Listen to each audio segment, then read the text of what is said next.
பக்கம் எனக்கு அப்படி இருக்குன்னா இப்போ என்ன பண்ண முடியும்? செல்ஃப் ரெஸ்பெக்டை காலி பண்ணுற மாதிரி இருக்குது.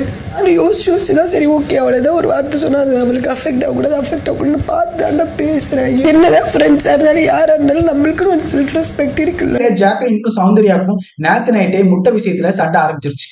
அப்போ ராயன் தான் வந்து சமாதானமும் படுத்தினாரு. இன்னைக்கு ஜாக்லின் ராயன் கிட்ட சௌந்தர்யா பத்தி அழுதுகிட்டே பேசிட்டு இருந்தாங்க. நான் 2 வாரமாவே சௌந்தர்யா கிட்ட அதிகமா பேசுறது இல்ல, அவ தான் ஃப்ரெண்ட் அட்வான்டேஜ் எடுத்துட்டு ஒவ்வொரு வாட்டி குத்துறா, ஃப்ரெண்டுனா புரியவே மாட்டேங்குது, அதனாலதான் அவகிட்ட பழகாம விலகே இருக்குன்னு சொல்லிட்டு ஜாக்லின் ராயன் கிட்ட குழம்பிக்கிட்டு இருந்தாங்க. பிக் பாஸ் சீசனோட ஃபைனல் நெருங்கிக்கிட்டே இருக்கு. ஆனா இன்னும் பணப்பெட்டியை வைக்கல. முந்தின சீசன்லாம் பணப்பெட்டியை 2 வாரத்துக்கு முன்னாடியே வச்சிருவாங்க. ஆனா ஏற்கனவே எவிக்டான 8 பேர் இந்த வாரம் வந்திருக்கிறதுனால பணப்பெட்டியை இன்னும் வைக்கல. அடுத்த வாரம் பணப்பெட்டியை வைக்கலாம். ஏற்கனவே ரவீந்திரன் ராயன் கிட்ட பணப்பெட்டியை எடுக்கிறதுக்கு மண்டையை கழுவிட்டு இருக்கிறாரு. ஆனா அவரும் பிடி கொடுக்காம தான் பேசிட்டு இருக்கிறாரு.